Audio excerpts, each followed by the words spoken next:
Adam Grant es uno de los psicólogos y autores estadounidenses más influyentes del mundo. Sus libros han tenido éxito internacional y sus charlas inspiran a millones de personas. En esta edición especial de Efecto Naim, Moisés Naim conversa con Adam Grant sobre el futuro del trabajo y sobre las virtudes de saber aquello que no sabemos.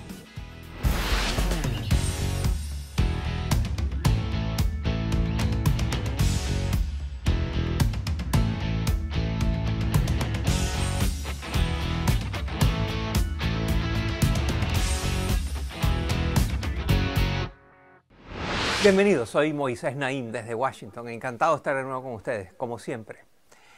Hoy tenemos un programa especial. Le voy a dedicar todo el programa a conversar con un invitado muy interesante. Comenzó siendo clavadista olímpico, después fue mago, después decidió que quería estudiar y estudió psicología y es hoy en día uno de los psicólogos organizacionales más influyentes del mundo. Se trata de Adam Grant, profesor de la Escuela Wharton de Negocios de la Universidad de Pensilvania. Él estudia la salud de las organizaciones, él estudia cómo funcionamos los seres humanos en estructuras empresariales o de gobierno o de organizaciones. Es buscado en todas partes del mundo, sus charlas en TED han llegado a tener 25 millones de gente que la ha visto. Lo invitamos ya hace un tiempo al programa y estuvo con nosotros conversando de su libro Los Originales. Él tiene 5 libros, todos han sido bestsellers a nivel mundial y ahora sale con este libro que se llama Piénselo de nuevo. Entre otros, Bill y Melinda Gates dicen que es un libro de lectura obligatoria. Va a ser publicado en idioma español en noviembre de este año. Esta es mi conversación con el profesor Adam Grant. Bienvenido, Adam. Es un placer tenerte por segunda vez en este programa.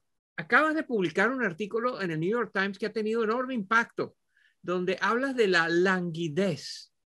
¿Qué es eso de la languidez y por qué es relevante en estos tiempos?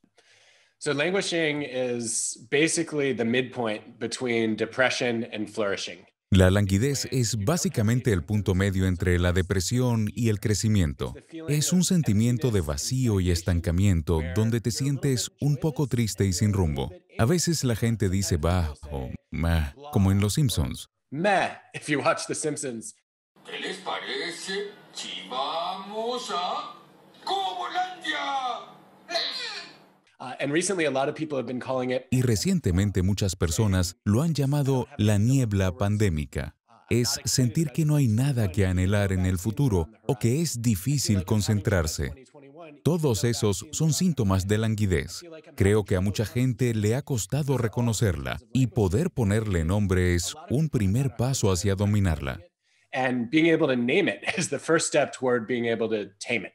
¿Y qué hacer? Si alguien que nos está viendo siente que está sufriendo de eso, ¿qué debe hacer? Well, I think if languishing is stagnation, what you need is progress. Bueno, creo que si la languidez es el estancamiento, lo que hace falta es progreso.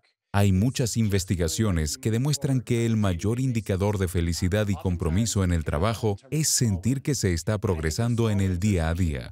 A menudo pensamos en términos de pequeñas victorias, y creo que esas pequeñas victorias son especialmente importantes ahora, porque para muchas personas la pandemia fue una gran pérdida.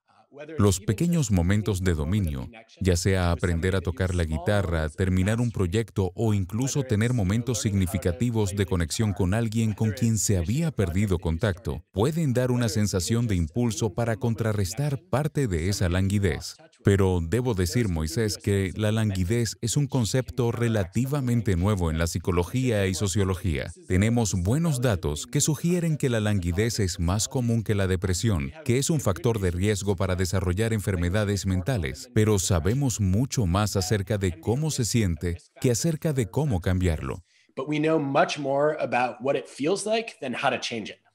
Tú eres un experto en psicología, pero eres también un gran teórico de las organizaciones y de las empresas. ¿Qué es lo que ha revelado la pandemia acerca de las organizaciones? Well, I think one thing it's revealed is that focusing on having an engaged workforce is not enough. Bueno, creo que una cosa que reveló es que enfocarse en tener una fuerza de trabajo comprometida no es suficiente. Tenemos que preocuparnos por el bienestar de los trabajadores. Y si alguien tiene problemas en casa, no podemos esperar que trabaje lo mejor posible. Creo que la pandemia realmente ha expandido las responsabilidades de muchos líderes y gerentes, pues han dicho, necesito pensar en la persona en su totalidad, en su salud mental, no solo si están entregando resultados. Not just whether they're delivering results. Bueno, está muy bien, nos están dando cursos, nos traen psicólogos que hablan de cómo hay que sentirse, cómo hay que trabajar con los demás, pero nada de eso a mí me sirve. Yo lo que quiero es que me aumenten el sueldo. Yo lo que necesito es más dinero, no necesito más conferencias. ¿Qué respondes a eso? I have an episode of my TED podcast, Work Life, that's coming out soon. Tengo un episodio de mi podcast de TED, Work Life, que saldrá pronto y habla sobre la remuneración generosa y cómo pagarle bien a la gente puede ser una ventaja competitiva porque atrae, motiva y retiene una mejor fuerza trabajadora. Creo que en América Latina hemos visto algunos experimentos interesantes sobre esto. Si trabajas en uno de los 18 o 19 países en los que la empresa Semco tiene sedes, puedes proponer tu salario. Y si tu trabajo o las condiciones de mercado no justifican el salario propuesto, tu gerente está dispuesto a trabajar contigo para ver si hay otro puesto o lugar donde podrías ganar lo que crees que vales. No estoy diciendo que todas las empresas o sus directivos deban adoptar esta estrategia, pero los economistas han demostrado que cuando la gente puede proponer sus propios salarios, se esfuerzan más por ganárselos y probar que se los merecen. Y creo que deberíamos hacer más experimentos de este tipo. And I think we should be running more of these kinds of experiments. ¿Es más productivo trabajar desde casa o ir a la oficina? Al regresar de la pausa, Adam Grant nos responde. En promedio, los estudios demuestran que siempre y cuando las personas estén juntas la mitad de la semana, hay más productividad y satisfacción, y la colaboración o las relaciones no se ven afectadas realmente. And there aren't any real costs to collaboration or relationships.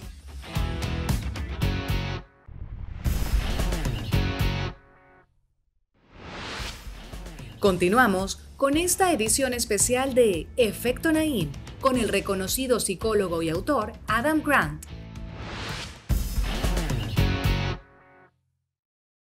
¿Cuáles son las enfermedades más comunes en las empresas? No digo en la gente que trabaja en las empresas, sino en esa organización. Cuando hay organizaciones disfuncionales, enfermas, que no funcionan bien, que no se desempeñan al máximo nivel. I think right now, probably the biggest one is worse than languishing. It's burnout. Creo que ahora mismo probablemente la enfermedad más importante sea la sensación de agotamiento emocional, donde sientes que no tienes nada más que darle a tu trabajo. Uno de los errores que cometen las empresas es tratarlo como un problema individual. Pero si hay más de una persona en una organización con este agotamiento, es un problema de estructura o de cultura de la organización. Para enfrentar el agotamiento, la evidencia nos dice que hay 3 cosas que hacen la diferencia. Una es reducir las exigencias del trabajo, intentando aligerar la carga de los empleados. La segunda es aumentar el control, dándole a la gente más autonomía, libertad y flexibilidad para manejar esas exigencias. Y la tercera, proporcionar apoyo para asegurarse de que las personas no se sientan solas en las dificultades que enfrentan. To make sure that people don't feel alone in the struggles they're facing. Todos hemos desarrollado una relación de amor y odio con estas pantallas en las que tenemos que estar participando en sesiones muchas veces infinitas, muchas veces continuas. Tú has estudiado esto, el fenómeno de trabajar a través de lo que se llama una llamada Zoom. ¿Qué nos puedes decir de tus investigaciones al respecto? I think a lot of the problems with Zoom fatigue, as people are calling it. Creo que muchos de los problemas de agotamiento con Zoom, como la gente lo llama, tienen que ver con la forma en que usamos la tecnología, no con la tecnología en sí. Nunca te hubieses quedado sentado mirando una pantalla durante 14 horas cuando estabas en la oficina, y el hecho de que programemos tantas reuniones por Zoom seguidas y no nos movamos es parte importante de por qué nos sentimos agotados. Creo que además hemos optado por dejar las cámaras encendidas y hay pruebas de que no siempre es lo mejor. Por ejemplo, hay toda una serie de experimentos que demuestran que si quieres interpretar las emociones de alguien con precisión, es mejor que apagues la cámara y solo escuches su voz. También hay evidencia de que solo escuchar las voces nos permite darnos cuenta con mayor facilidad si alguien está dominando la conversación. Por otro lado, creo que hay que desactivar la modalidad que te permite ver cómo te ves en cámara. Es una distracción que te puede hacer sentir cohibido. Y finalmente diría que hay que usar mejor las otras herramientas que ofrece la plataforma. Yo amo la ventana de chateo en Zoom. Es una gran oportunidad para que la gente que es por lo general más introvertida comparta sus ideas. Asegurémonos de que las voces de todos y todas sean escuchadas sin importar cómo les guste comunicarse. Tú también has estudiado mucho y a fondo el tema del trabajo remoto y con todas sus ventajas y todas sus desventajas. Danos un resumen de cómo estás pensando tú al respecto. Lo que he estado haciendo durante el último año es estudiar la evidencia más rigurosa disponible para tratar de descifrar qué es lo que sabemos sobre el trabajo remoto. Uno de mis experimentos favoritos se hizo justo antes de la pandemia. Fue en un call center en China llamado Ctrip, donde cientos de personas fueron elegidas al azar para trabajar desde casa durante meses. Resulta que esas personas son 13,5% más productivas. En parte se debe a que no pierden tiempo trasladándose hacia el trabajo, pero también a que se toman descansos más cortos y con menor frecuencia. Además, son 50% menos propensos a renunciar en los próximos 6 a 9 meses porque aprecian la flexibilidad que se les ha dado. Por otro lado, tienen menos probabilidades de ser promovidos porque no pasaron tiempo cara a cara con sus supervisores. Y creo que esta es una de las cosas que realmente debe preocuparnos en un mundo laboral híbrido. Algunas personas estarán en la oficina o en las plantas de manufactura más que otras, y esas personas tendrán ventaja cuando se trate de construir relaciones con aquellos en el poder. Hay también un gran debate entre quienes dicen que se acabó el trabajo de ir a una oficina, que todo el mundo va a trabajar remotos desde su casa, donde quiera, y otros que dicen que tiene que ser híbrido, que tiene que ser una combinación. ¿Dónde estás tú en ese debate?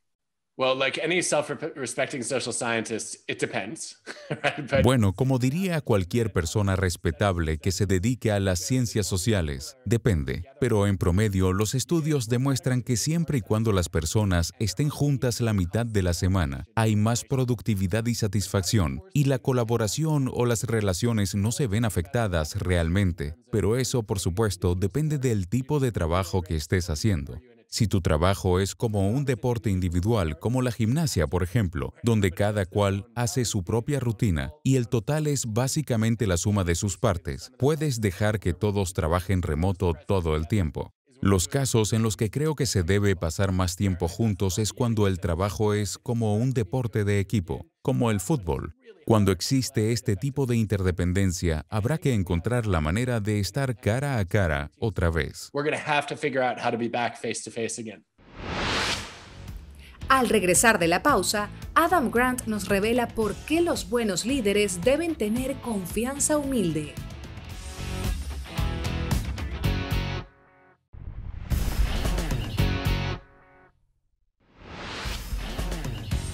Esta es una edición especial de Efecto Naim con el influyente pensador y psicólogo Adam Grant.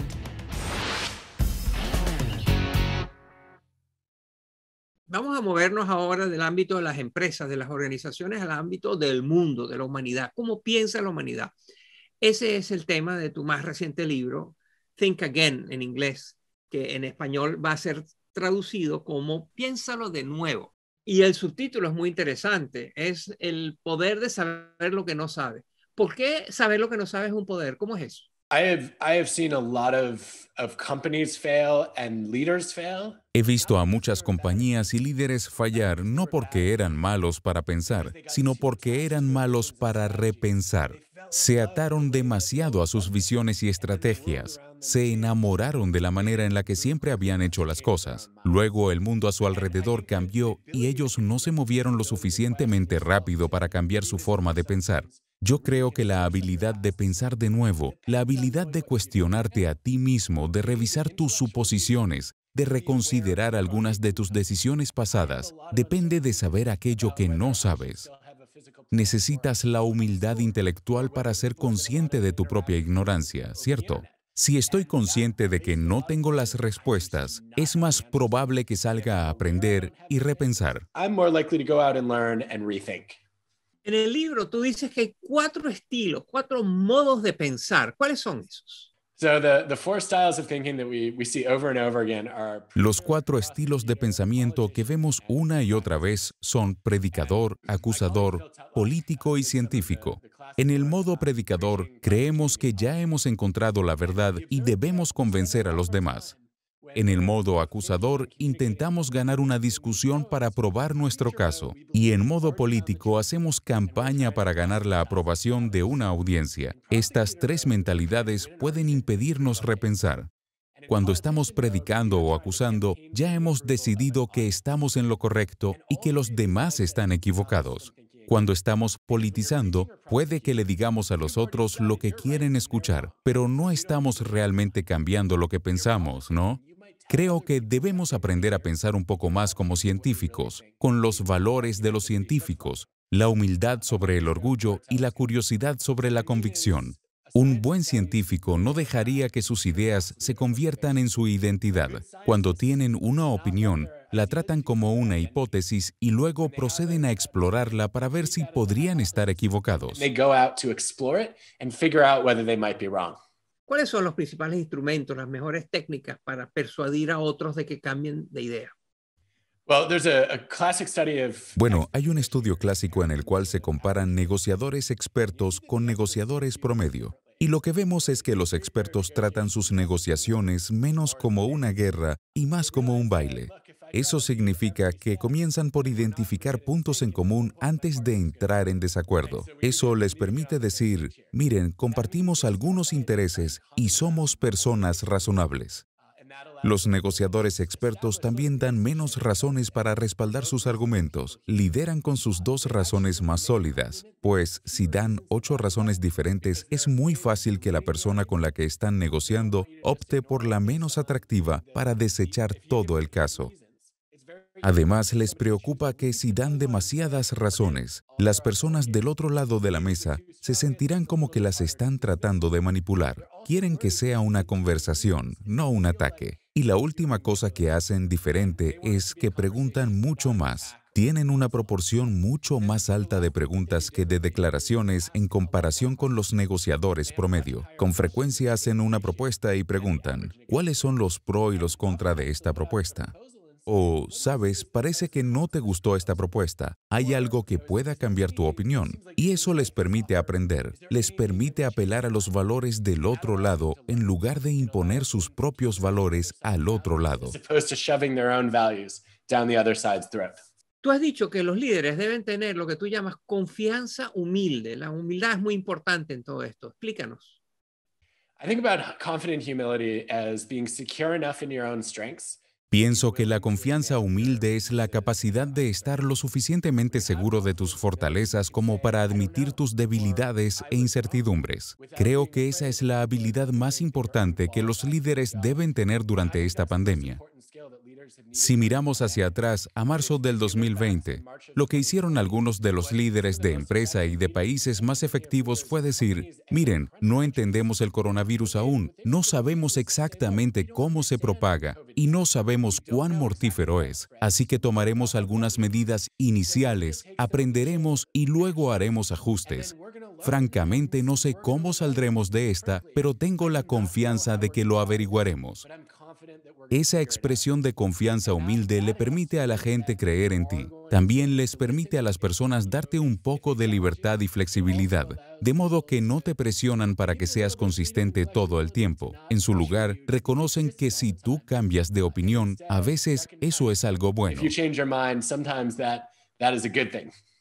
Quiero que cierres los ojos y pienses hacia adelante y nos digas cómo es el mundo que vamos a encontrar después de la pandemia. Creo que todo será mejor.